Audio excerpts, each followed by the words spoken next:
Hey, everyone. How you doing? It's me, it's Jeff C. It is Monday, October the 6th. And just wanted to come out and say a couple things before I begin here.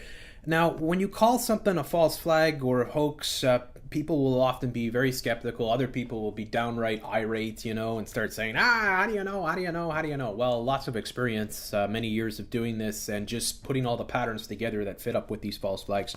I think this is a totally what's happening in the United States with Ebola is totally staged. I think that is as clear as anything that I've seen in a long time.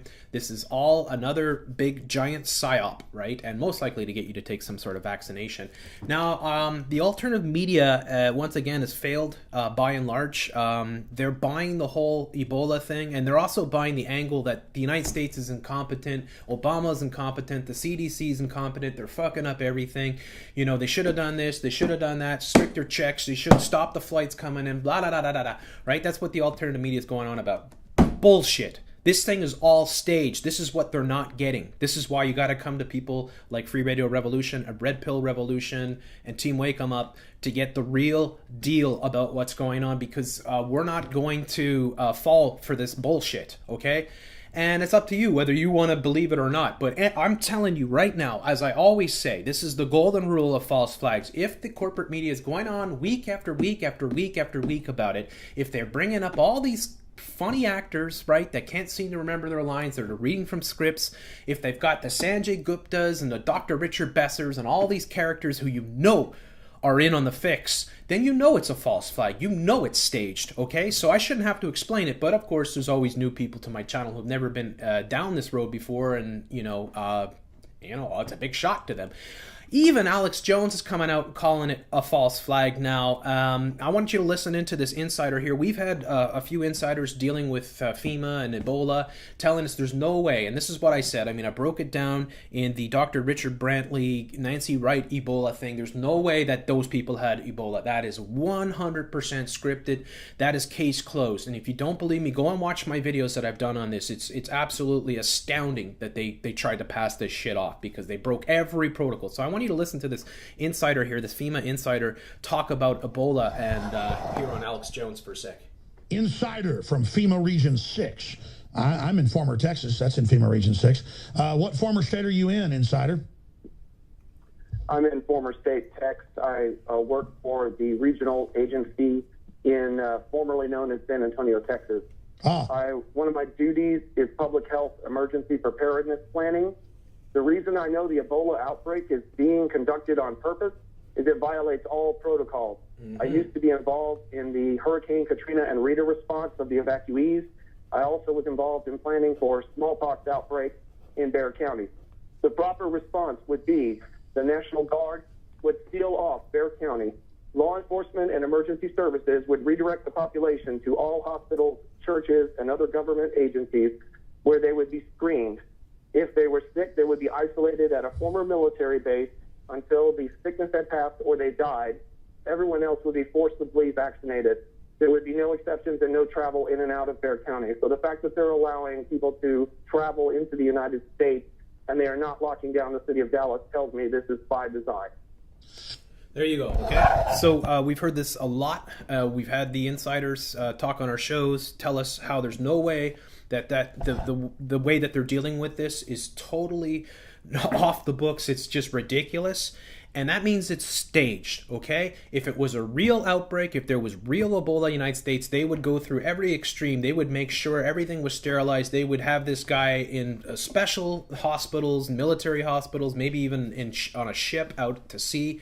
They would take every precaution. So they broke every precaution. They broke all the rules doing this, And then if you look at the characters, of course, this Thomas Eric Duncan character has no history, really. His last Facebook, he has Facebook, right? But his last post was in 2011.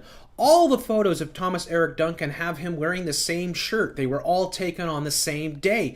Go ahead and take a look. The neon green shirt, which I think is a perfect way that they color code these things to tell you that the sickness is here, right? That now the America's got it. This is the guy that brought Ebola to the United States. That's why they put him in the neon green shirt, right? And he hasn't updated his Facebook page since 2011. Guess what? His Facebook page has been taken down over the last couple days. Go and figure, right? Maybe because they're worried that people are looking too far into this. How is it that he's wearing the same shirt in every single photograph that's available on him on the internet? Right? And why is it a neon green shirt? That's because they're programming your mind. They're using that fear-based trauma to control you. Okay? These characters are made-up characters. Now, it's a real person that they use, but they create the character themselves. I'm not saying that Thomas Eric Duncan doesn't outright exist. I'm just saying that this guy is playing an Ebola sick person, and we haven't seen anything to prove that he has Ebola whatsoever. I wouldn't believe it for anything, okay? This is all staged. This is a staged event. This guy's history makes no sense, okay? And I wouldn't believe any of it. I think that you are being played. I think they are trying to convince you that Ebola is real, the threat is there, and that your children are in danger so that you'll go and get the vaccination. I think they are building this hype up. I think this is a media and government-created event. Now, I'm not saying there isn't real Ebola happening in Africa, but I think it would be very easy for the powers that be to control or even simulate an outbreak in a place like Liberia. Okay, and they just sent over 3,000 troops and all this, you know that they are trying to control the narrative of everything. That's why they're shutting down people's channels. That's why they're censoring everything that I do and many others are doing. They're doing that because they want to be able to control the flow of information, right? And this is where we're at right now. I think you're all being fooled with this Ebola thing. I think this guy is playing a character. I don't even know if he's in the hospital. You wouldn't know anything, right? Because it's all scripted, and they control the script. They control the cameras.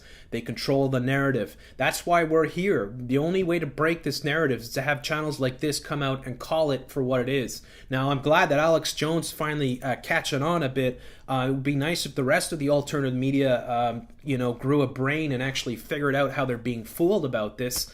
But if you really want to know the truth about what's going on, you'll have to stick with this channel, Red Pill Revolution. There's a few other channels out there that are really working hard on this and showing you what a farce it is. You are all being played. Once again, this is a total scam. And I hope that enough people see this video and pass it around so that we can really tear down this illusion that they're creating here. Thank you very much for listening, and I hope you have a wonderful day.